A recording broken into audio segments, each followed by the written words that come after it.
अब हमारे पास क्वेश्चन एंड आंसर सेशन है। If you are having questions you can straight away ask question. आप हैंड रेज करेंगे, माइक आप तक आ जाएगा, मैं आपके क्वेश्चंस को आंसर करूंगा। आप क्वेश्चंस को सोचें। इन द मीन वाइल मैं आपको जो अपने लेक्चर्स हैं, आप सोचें क्वेश्चंस को, लेक्चर्स की मैं ग्लिम्पसेस दिखाता हूँ। जो लेक्चर्स हमने तैयार किए, जो मैं खूबियां बता के आया हूँ कि भाई ये खूबियां, अब आप उनको देखें, देख के आप खुद उनको जज करें कि ये काम कैसा है और ये इस काम की ओवरऑल आगे फ्यूचर में जाके यूटिलिटी कैसी होने वाली है। So just watch. ये ईकैट केमिस्ट्री का जैसे एक चैप्टर है, ये पीरियोडिक टेबल आपका जो है उससे रिलेटेड चैप्टर है, चैप्टर नंबर 1, ये उसकी टाइटल स्लाइड है। उसके बाद आप देख सकते हैं इसके अंदर बिग पिक्चर आ गई। भाई इसके अंदर हमने ये 5 चीजें आपको करानी है। बिग पिक्चर के बाद फिर उसके अंदर सेकंड बिग पिक्चर आ गई, यानी कलर कोडिंग यूज की है। जब भी पहले लेवल की बिग पिक्चर आएगी वो रेड में आएगी, रेड में से ग्रीन निकल के आएगा, second level big picture green में आएगी, इस तरह से third level big picture blue में, फिर पर्पल में, यानी कि कलर कोडिंग यूज की गई है। फर्स्ट करें अगर आप एक ग्रीन टेबल के ऊपर है ना, ऑटोमेटिकली आपके माइंड में होगा इसके पीछे कोई रेड टेबल है, ताकि पूरी इंफॉर्मेशन हर लम्हा आपके सामने रहे। यानी कि आप कहीं पे होता ना बंदा बुक पढ़ते हुए गुम हो जाता है, आप लोग कहीं पे गुम ना हो। वो ये सोच के मैंने बिग पिक्चर आइडिया ऐड किया, मैंने अपनी प्रेजेंटेशन में भी ऐड किया और सारे प्रेजेंटेशन में ऐड किया। सेकेंडली फिर आप इसमें देखिए, इसमें हमने कोडिंग सिस्टम यूज किया है, यानी कि कलर इसके अंदर हमने जो ओवरऑल आपकी जो हेडिंग्स है और डिफरेंट लेवल्स की जो हेडिंग्स है और कंटेंट है, उसके लिए हमने डिजिटल कोडिंग सिस्टम यूज किया है। अब इसको मैं अगली स्लाइड पे जाके जरा ज्यादा क्लियरली एलाबोरेट कर पाऊंगा। इसमें देखिए, और इन्फॉर्मेशन भी जहां तक हो सके इन्फॉर्मेशन सारी की सारी वो टेबल की शक्ल में है, और जहां पे हमें जरूरत महसूस हुई है हमने उसके अंदर ऐड कर दिए हैं जनाब आपके डिफरेंट पिक्टोरियल्स ऐड कर दिए, राइट। सो बड़े रैपिड वे में हम चीजें लेके आते हैं। उससे अगली भी पिक्चर आई, उसमें से फर्दर ग्रुप्स एंड पीरियड्स, फिर हमने सारी इंफॉर्मेशन लेके आए, maximum flow sheets, tables, bullet points, और उनको फैसिलिटेट करने के लिए इमेजेस, एनिमेशन वगैरह। सो आप ये देख सकते हैं कितनी ये अब जो इन्फॉर्मेशन है ये कितनी खूबसूरती से फ्लो शीट जनरेट की गई बुक के अंदर। आप लोगों ने भी रिसेंटली चैप्टर पढ़ा और कितना ये स्कैटर्ड और रैंडम हैफर्ड इन्फॉर्मेशन है, लेकिन यहाँ पे देखें सुपर डुपर ऑर्गेनाइज्ड इंफॉर्मेशन है। मतलब अगर आप बुक से पढ़ेंगे तो आप आधा पौना घंटा लगाएंगे, just 2 seconds you can do it. So I am making it a matter of seconds for you people. Just Chand seconds के अंदर हम इसको कैरी कर सकते हैं, राइट। ये वो फास्ट रिवीजन वाला जो मैंने पॉइंट दिया था उसके पीछे वर्किंग है। फिर देखिए हमने जितना अब तक पढ़ा दिया उसको हमने एक टेबल में लाके सम अप कर दिया, और उसके बाद फिर नेक्स्ट पढ़ाना स्टार्ट कर दिया। नेक्स्ट पढ़ाते हुए हम और ये देखिए अगेन एक बहुत बड़ा टेबल है। हमने जहाँ पे महसूस किया गया यहाँ पे एक टेबल आना चाहिए, टेबल आ गया, जहाँ पे फ्लो शीट आनी चाहिए फ्लो शीट आ गई, राइट। सो अगेन बहुत सारी कॉम्प्लिकेटेड इन्फॉर्मेशन देखे सम अप कराई गई है। इस तरह से देखे मेटल, नॉन मेटल, मेटलॉइड्स, इनको डिफरेंट हेडिंग्स के तहत कंपेयर करा दिया। इससे ये कि एंटीटेस्ट में क्वेश्चंस आते हैं व्हाट इज द कोरिलेशंस के, कंपैरिजंस के, तो इस तरीके से आ रहे हैं। सो ये इंफॉर्मेशन उसी लिहाज से रेंज है, बुक में पहले है और हमारे पास हर चीज कंपैरिजन के अंदर है, हर चीज एल्गोरिथम्स के अंदर है, हर चीज कॉन्क्रीट है। अब इसमें देखते जाएं। सो नेक्स्ट आ गया, अब नेक्स्ट के अंदर फिर दोबारा डिफरेंट चीजें आती गई। इसमें हमने यहाँ तक इंश्योर किया कि टेक्स्ट बुक के अंदर जो भी सिलेबस से रिलेटेड इंपॉर्टेंट डायग्राम है ना, हमने एक्चुअल टेक्स्ट बुक डायग्राम भी स्कैन करके इसके अंदर डाल दिया, ताकि किताब में आप खुद समझ नहीं पाते, टीचर किताब के ऊपर आपको समझा नहीं पाते, हमने इसको प्रोजेक्ट करके क्लासरूम में इनको भी क्रिटिकली डिस्कस करें, ताकि अगर कभी डायग्राम से भी क्वेश्चन जनरेट होता तो वो भी आप लोग इजीली उसको पिक कर सके।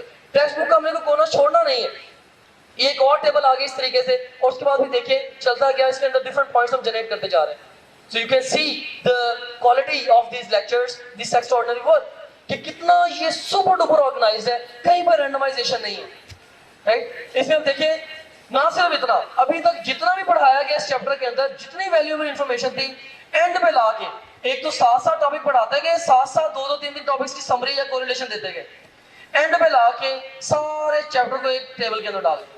तो ये एक टेबल ही पूरे चैप्टर को मतलब रैपिडली ये सम अप करा रहा है, और उसके भी जो हाई एंड पॉइंट्स हैं वो इस ट्रेसिंग की मदद से करा दिए, भाई इधर से ये होगा और इधर से ये यूं होगा। सो इससे एटलीस्ट मेरी नजर में तो आज तक नहीं आया। ऑनेस्टली भी अगर मैं देखूं, मेरी नजर में तो आज तक नहीं आया। अगर किसी के पास हो वो आके हमें बताए। मेडिकल के स्टूडेंट्स के लिए अब मैं उनको डेटा दिखाना चाहूंगा, मेडिकल के स्टूडेंट्स को मैं डेटा दिखाना चाहूंगा। यू सी हियर, नेक्स्ट हम मेडिकल के स्टूडेंट्स के ऊपर जाते हैं कि उनके लिए क्या डेटा है हमारे पास, राइट। से अब ये मेडिकल का ये एक लेक्चर डिवाइस किया गया है, और इसमें ये यूएचएस टॉपिक 2 है सेल बायोलॉजी, जहां से एग्जाम में 10 क्वेश्चंस आने, वेरी हाई यील्ड सेक्शन। और इस सेक्शन को देखिएगा, इसकी प्लानिंग देखिएगा कैसी है, और इसके हवाले से आप देख सकते हैं सबसे पहले यूएचएस का सिलेबस आगे डिस्कस हो गया कि सेल बायोलॉजी में से 10 सवाल आने, आपको पता चल गया इंपॉर्टेंस ये है। फिर इसका सिलेबस क्रिटिकली पढ़ के डिस्कस कर दिया, भाई ये चीजें हैं, अब इनके लिए आपने अपने आप को प्रिपेयर करना है। सिलेबस भी डिस्कस कर दिया, क्योंकि आप अपनी आंख से सिलेबस को वैसा नहीं देख पाते जैसा हमारी एक्सपीरियंस आंख देखती है। उसके बाद फिर आप देखिए बिग पिक्चर आ गई, बिग पिक्चर के अंदर फर्दर हम लेके आगे चीजें कि जी ठीक है भाई इस स्ट्रक्चर के अंदर चीजें करने वाले हैं। सो फ्लो शीट्स हैं, देखिए फ्लो शीट्स के आगे लिंकिंग फ्लो शीट्स हैं, फर्दर डायग्राम्स हैं, राइट। सो एक ही स्ट्रक्चर के अंदर सारी चीजें डिस्कस्ड है। देख सकते हैं आप कितना एक्स्ट्राऑर्डिनरी काम ये हुआ हुआ कि ओवरऑल जैसे सेलुलर ट्रांसपोर्ट है, पूरी बिग पिक्चर है, फिर हर एक पॉइंट की डिफरेंट वेज में एक्सप्लेनेशन है, और जहां पे हो सके ये एनिमेशंस हैं। सो आई डोंट थिंक कि इससे एक्स्ट्राऑर्डिनरी काम किया जा सकता बायोलॉजी का। And my younger brother, he is also sitting over here, he has actually designed this lecture. I had trained him specifically in this context, Dr. Mudassir, और उन्होंने ये lecture plan किया। I would like you to clap for him as well कि मतलब कितना extraordinary उन्होंने मेहनत की, और एक ही पॉइंट के ऊपर मीन्स के इस तरह से हम डिस्कस कर रहे थे, वो बता रहे थे मुझे डॉक्टर साहब कि इस तरह से इसको मैंने इसको डिवाइस किया है कि बच्चा अगर सिर्फ लेक्चर नोट्स ही अपने रिवाइज कर ले, एग्जाम में उसका एक भी क्वेश्चन गलत ना हो। मतलब मैं इस मिशन के साथ इन लेक्चर्स को डिवाइस कर रहा हूँ, इसमें नो डाउट कि ये जो काम है ये उनकी स्टेटमेंट को जस्टिफाई भी कर रहा है कि कितना वाकई एक्यूरेसी के साथ काम हुआ। You can see here.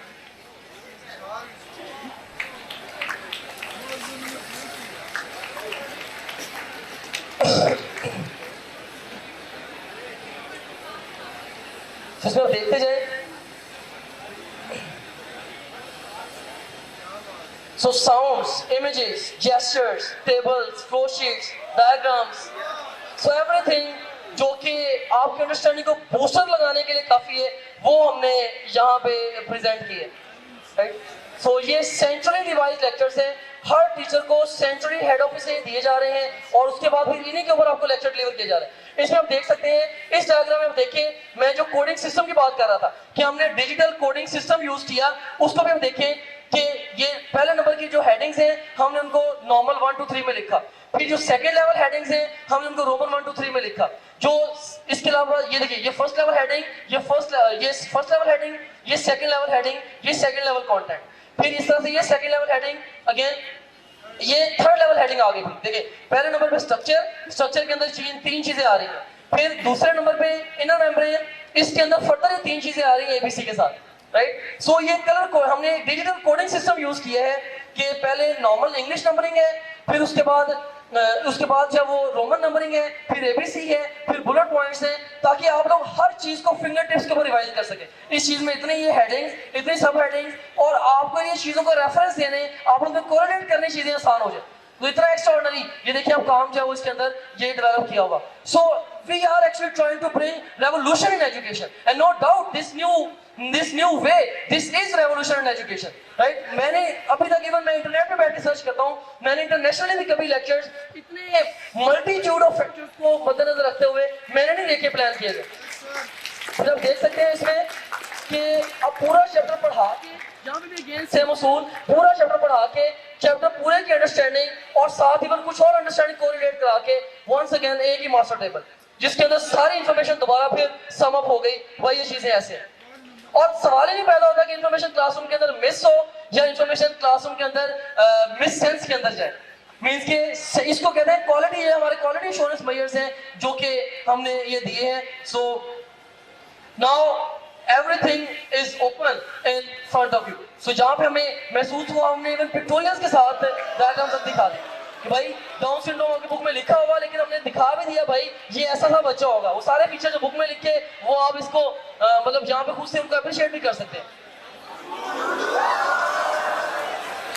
So thank you very much for the patient listening. That's all for today.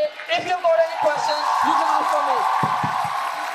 Now I'll be welcoming questions. Any question if you've got, yes, sure, Khalil, come up with a question. I'm here to answer your question. So please. Dr. Saab, it's all wonderful actually. Such a motivational lecture it is. मैं सबसे निकम्मा chemistry का teacher हूँ यहाँ पे। मेरा दिल कर रहा है कि मैं भी एक दफ़ा एफएससी करूँ और फिर आपके पास एंट्री टेस्ट हो। Thank you very much sir के सेशन से। एक एमकेट एक्सटेंसिव प्रेप है। एक्सटेंसिव प्रेप में पहले 2 महीने लेक्चर्स प्लस टेस्ट हैं, और उसके बाद एग्जाम तक टेस्ट प्लस टेस्ट डिस्कशन है, यानी कि प्रेप सेशन बोलते हैं। इसकी जो फी है that is 30,500 rupees scholarship policies के अलावा। और अगर हमारा इसके अलावा हमारा कोचिंग सेशन है, उसकी जो वो 2 मंथ का सेशन है, उसमें हमारी कमिटमेंट ये है कि हमने एक दफा पूरा सिलेबस पढ़ाना है और उसके बाद हमने 5 दफा पूरे सिलेबस के टेस्ट लेके डिस्कस करा देने हैं। और वो 2 मंथ का सेशन है, उसकी फीस 20,500 है। फिर टेस्ट सेशन की फीस सेपरेटली वो 14,500 है, वो कोचिंग के बाद स्टार्ट होगा टिल एग्जाम जाएगा। सो ये एमकैट की, इसी तरह से ई-कैट की या इंजीनियरिंग के लिए हमने सेशन रखे हैं 2 तरह के। एक ई-कैट यूं कह लें कि जैसे जैसे यूनिवर्सिटी के एग्जाम आते जाएंगे हम उनके फुल लेंथ पेपर लेते जाएंगे। इस एक्सटेंसिव प्रेप का सेशन ये स्टार्ट होगा राइट आफ्टर सेकेंडरी एग्जाम और ये यूनिटी के टेस्ट तक जाएगा। टोटल स्टूडेंट हमारे पास एनरोल हो जाएगा, इसकी फी अगेन 30,500। और ई-कैट का जो कोचिंग सेशन होगा सिंपल ओनली फॉर यूईटी, वो होगा 2 मंथ्स का और उसकी जो फी होगी दैट वुड बी 20,500। उसमें हम चैप्टर वाइज, उसमें हम आपको पूरा सिलेबस पढ़ाएंगे, चैप्टर वाइज टेस्ट लेंगे, कम्युलेटिव टेस्ट लेंगे 3-3 4-4 चैप्टर को मिला के, हाफ बुक टेस्ट लेंगे, फुल बुक टेस्ट लेंगे, एंड में 5 फुल लेंथ टेस्ट लेंगे। 2 महीने का सेशन होगा। सो ये है हमारा ई-कैट का जिसे बोलते हैं कोचिंग सेशन। एनटीएस के लिए 10,500 रुपीज फी है। So this is the fee structure. But fee जिसे कहते हैं कि this is least bit of our concern। अगर कोई भी स्टूडेंट ऐसा है, no doubt it is a concern because we have to manage the things, we have to discuss things openly. मतलब इसको आप कहें कि 100% ग्रुप इसको पावर करते हैं, वो पॉसिबल नहीं है, लॉजिकल नहीं है। लेकिन ये जरूर है कि अगर कोई भी बच्चा आप है या आपके इर्द गिर्द को बच्चा है, अगर वो नीडी है, you are suppose to contact me directly और इनडायरेक्टली थ्रू सम एप्लीकेशन और समहाउ। जैसे भी आप स्टूडेंट है वी विल अकोमोडेट यू। इंशाल्लाह स्टेप के प्लेटफॉर्म से कोई बच्चा इसलिए वापस नहीं जाएगा कि जी आपकी फीस इतनी है या हम अफोर्ड नहीं कर सकते हैं, this thing like that. This is what we call my commitment with you. Starting from the ladies. I want to know, most of the people say that entry test is luck based. So what's your opinion about it? इसमें मैं आपको ये कहूंगा कि entry test जो है इसमें किसी हद तक लक इन्वॉल्व होती होगी, लेकिन जो मेन चीज जो मेरा एक्सपीरियंस है वो ये है कि जो स्टूडेंट समझबूझ के साथ इसके अंदर एफर्ट लगाते हैं वही इसमें सक्सेसफुल होते हैं। मैं बल्कि इसको ये भी इंश्योर करूंगा, अगर एक स्टूडेंट है ना उसने प्रेपरेशन बहुत अच्छी कर ली, फिर वो कुछ लकी भी है, ही विल मेक इट। अगर एक बच्चे ने प्रेपरेशन नहीं की है, वो जितना मर्जी लकी है, he will never make it, है ना। सो प्रेपरेशन बड़ी एक बेस में चीज पड़ी हुई है। और ये एक बड़ी एक इंपॉर्टेंट बात भी मैं आपको बताता हूँ कि there is only one thing जो मुझे मेरे साथों ने सिखाई, there is only one thing which can beat luck even, and that one thing is hard work. Hard work आपका लक को भी बीट कर देता है। This is something which changes, which twist the things. So luck इसके लिए अगर factor है या नहीं है, इररिस्पेक्टिव ऑफ दिस, आपने अपनी तरफ से भरपूर डिलीवर करना है, भरपूर तैयारी करनी है। That's the bottom line point. जी क्वेश्चन था ये जो बेटी ने पूछा, 3 चीजें हैं, नहीं नीयत है आपकी, मेहनत है आपकी और किस्मत है आपकी। अगर आपकी नीयत पॉजिटिव है और ठीक है और आप बहुत अच्छा हार्ड वर्क करते हैं, मेहनत करते हैं, तो अल्लाह पाक आपकी किस्मत अपने पास नहीं रखेंगे, आपको जरूर डिलीवर करेंगे। बिल्कुल बेटा अस्सलाम वालेकुम सर। क्वेश्चन था कि नेगेटिव मार्किंग को प्लीज एक्सप्लेन कर देते जी, मैं श्योर। इसमें अब एग्जाम में नेगेटिव मार्किंग होती है। कुछ यूनिवर्सिटीज ऐसी हैं जिनके एग्जाम में नेगेटिव मार्किंग नहीं होती।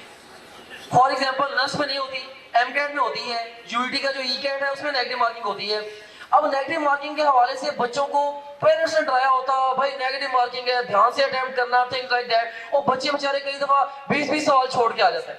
मैं इसके ऊपर अपनी जाती राय नहीं दूंगा, मैं इसके ऊपर जस्ट स्टैटिस्टिकली राय दूंगा, फैसला खुद कीजिएगा, आपको पूरा इंशाल्लाह विजन मिल जाएगा। नेगेटिव मार्किंग से मुराद ये होती है, अगर आपने एक सवाल को ठीक अटेम्प्ट किया आपको उसके पूरे नंबर मिल गए, अगर आपने एक सवाल को छोड़ दिया उसके पूरे नंबर चले गए, अगर आपने एक सवाल को गलत अटेम्प्ट कर दिया उसके अपने तो पूरे जाने ही जाने हैं, जो आपने मार्क्स गेन किए हुए उसमें से भी 1 नंबर डिडक्ट हो जाना है। तो ये होती है नेगेटिव मार्किंग। अब मैं आपको एग्जांपल देता हूं।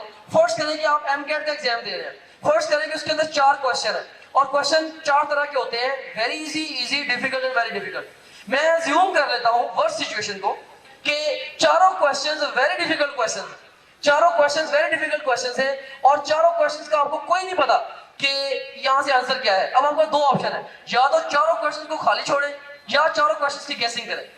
अब हम दोनों सिचुएशंस को एनालाइज करते हैं। मैं अज्यूम करता हूं मैंने चारों क्वेश्चंस को छोड़ दिया खाली, मेरे कितने मार्क्स गए? अगर एक क्वेश्चन के मार्क्स 5 थे, मेरे कितने मार्क्स गए? 20 मार्क्स गए।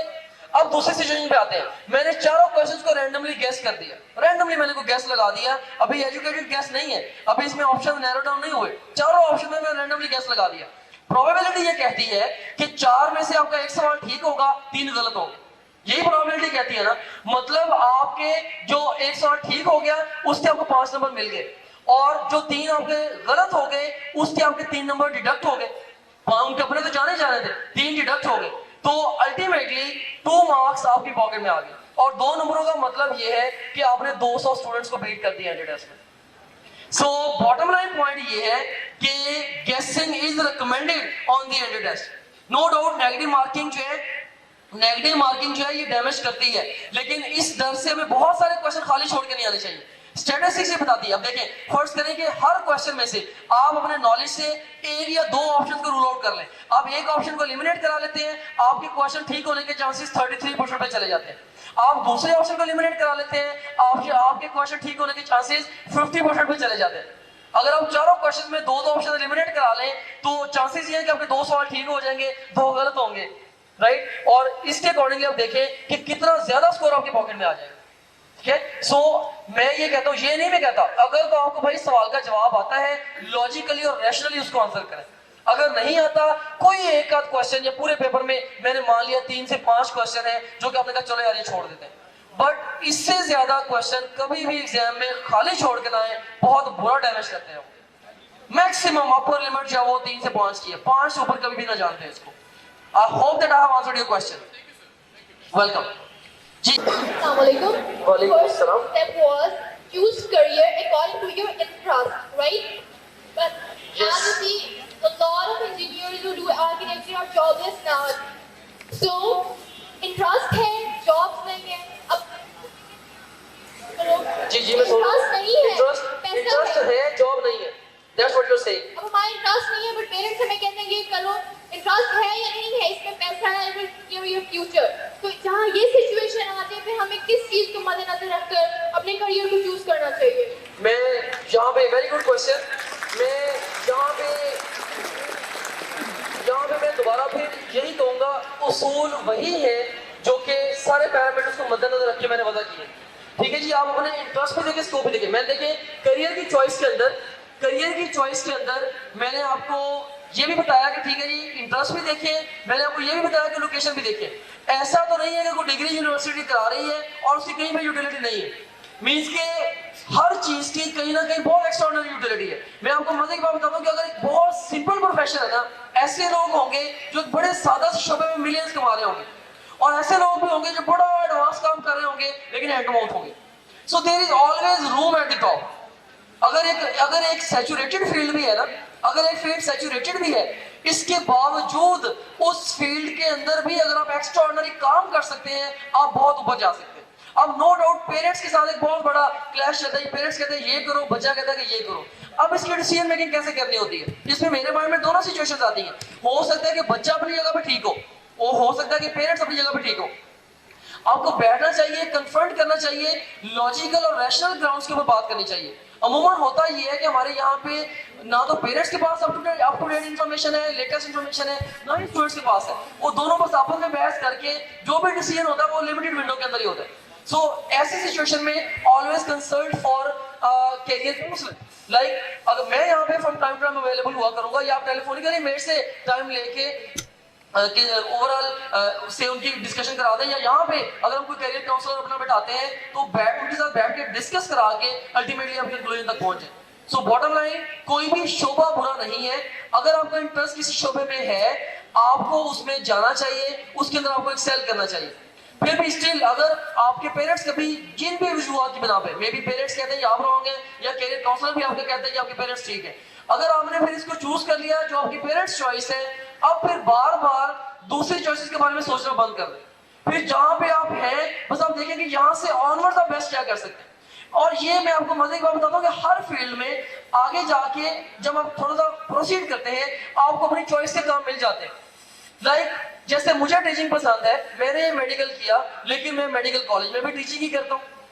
सो I am not typically seeing the patients, ठीक है। और इवन एक डॉक्टर बन गया, उसके लिए भी बहुत सारी लाइफ चॉइसेस है। वो चाहे तो 6 आवर्स की जॉब भी कर सकता है, वो चाहे तो 24/7 वो सर्विसेज भी दे सकता है, वो चाहे तो अपनी ऑर्गेनाइजेशन बना सकता। सो हर शोबे के अंदर इसी तरह से मल्टीपल वेज एग्जिस्ट करते हैं आगे जाने, ठीक है। So world is all open, इसको इतना ज्यादा नैरो ना करें, मैं ये कहता हूँ, ठीक है।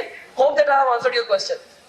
जी Sir, since the time talk to professionals in that field, जो लोग ऑलरेडी उस फील्ड में काम कर रहे हैं, नंबर 1 आप उनसे बात करें। नंबर 2 पे जैसे आप वो लोग जिन्होंने दुनिया देखी है क्रिटिकली, जो हर एरिया में ऐसे लोग होते हैं जो कि बड़ी तनकीदी निगाह से दुनिया को देखते हैं कि ये कहाँ खड़ी है, कहाँ पे जा रही है, उन लोगों से बात करें। सो जितना ज्यादा इसमें आप थोड़ा पेनिट्रेट करेंगे, आपके सामने खुद ब खुद राज खुलते जाएंगे। सुपरफिशियल चीजों में लिया करें। एक माइंड में क्वेश्चन आ गया ना, आपको जब तक जिसे कहते हैं कि तसल्ली नहीं हो जाती, keep looking for it, you will get answer, ठीक है। तो इसके अलावा बहुत बड़ा जो सोर्स है इंफॉर्मेशन लेने का, sir please hold on for a while, just few more seconds, let me finish this ceremony on my own. Students please don't leave the hall, students please don't leave the hall. So इस हवाले से मैं आपको ये बता रहा था कि एक बहुत बड़ा जो सोर्स है वो गूगल है चीजों को सर्च करने का। मीन्स कि मुझे नहीं पता था फ्रेंकली, आपके जितने भी क्वेश्चन है, चूंकि लास्ट क्वेश्चन है, इसी क्वेश्चन से रिलेटेड भी है मेरी बात, कि आपके माइंड में जो भी क्वेश्चन है ना, आप जस्ट इस क्वेश्चन को एज सच गूगल में डाल दें, आपको उसका बेहतरीन आंसर देगा वो। क्योंकि मुझे नहीं पता था कि गूगल सर्च कैसे करता है। मुझे तजस्सुस हुआ यार ये सर्च कैसे करता है, मैं इसके अंदर कुछ वर्ड डाल देता हूँ और मुझे दुनिया जान की इन्फॉर्मेशन निकाल के दे देता। मैं गूगल सर्टिफाइड बंदे के पास गया, मैंने कहा कि भाई मुझे प्लीज आप समझा दो कि गूगल सर्च कैसे करता है, मैं इससे किस तरह से बेस्ट सर्च निकाल सकता हूँ। खैर उसने मुझे सर्च पूरी सिखाई, उनके एल्गोरिथम्स चीजें ऐसे ऐसे चलती हैं, मैंने पूरा सीख लिया। नो डाउट उसके बाद मैंने बड़ा रैपिडली चीजों को सर्च करना भी स्टार्ट कर दिया। मैं जो चीज अगर कोई और बंदा घंटों में ढूंढेगा, मैं उसको मिनटों सेकंडों में ढूंढूंगा, क्योंकि मुझे पता है कि चीज कैसे वर्क करती है। लेकिन जो पॉइंट मैं ये जनरेट करना चाहता हूँ कि ये सीखने के बाद मुझे पता चला कि ये भी मैं गूगल से सीख सकता था, राइट, कि इवन सर्च करना भी मैं गूगल से सीख सकता था। सो जस्ट गूगल इट, आपका जो भी क्वेश्चन है गूगल इट, आपको बेहतरीन उसके बारे में आंसर जो मिलेंगे। सो इस क्वेश्चन के लिए भी यही आंसर है, in addition to other parameters. उसके बाद फिर just hold on for a while, एक आखिरी चीज है कि आपको थोड़ा सा मैं वेबसाइट के साथ भी ओरिएंट कर दूं कि हमारी जो वेबसाइट है उसके अंदर चीजें कैसे कैसे से हैं, ताकि आप लोग थोड़ा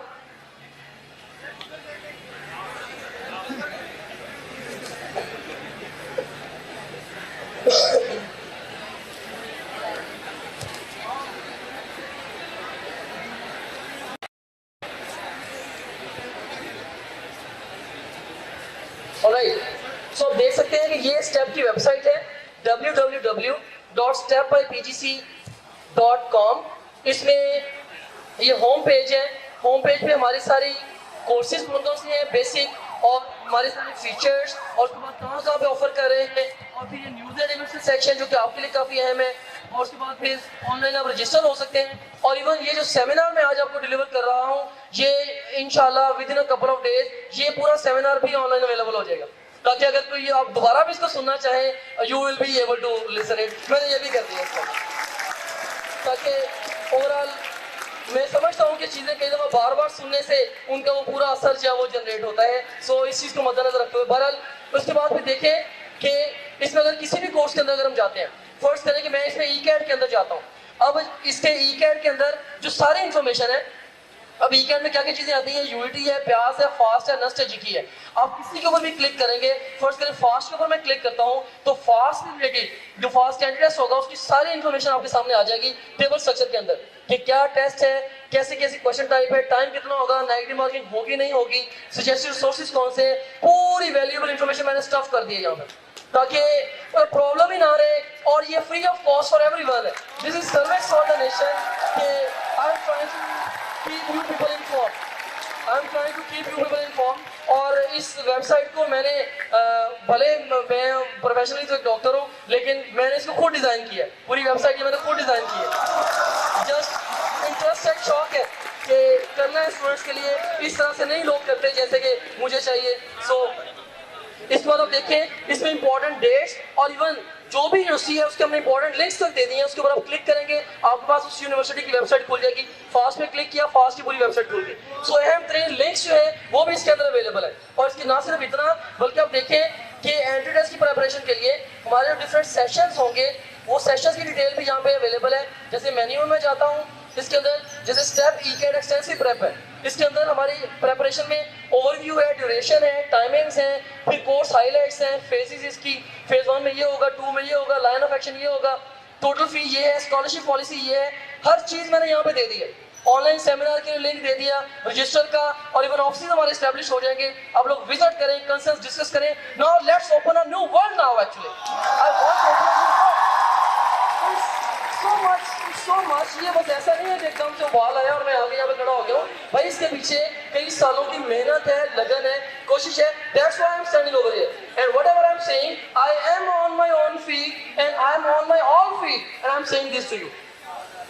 So that's all for today. अब आखिर पे जस्ट इकबाल के चंद अशार के साथ, वो अशार जो कि मुझे जज्बा देते हैं, जो कि मुझे मोटिवेशन देते हैं, जो कि मेरी मोटिवेशन है, मैं वो आपके साथ शेयर करके जाऊंगा आज। So, इकबाल के ये वैसे तो जब भी अगर कभी मुझे मेरी मोटिवेशन लूज होती है, मैं हमेशा इकबाल को पढ़ता हूँ और मेरा मूड बिल्कुल यूं एकदम जबरदस्त हो जाता है। मैं दोबारा नए माहौल को पकड़ने के लिए रेडी हो जाता हूँ।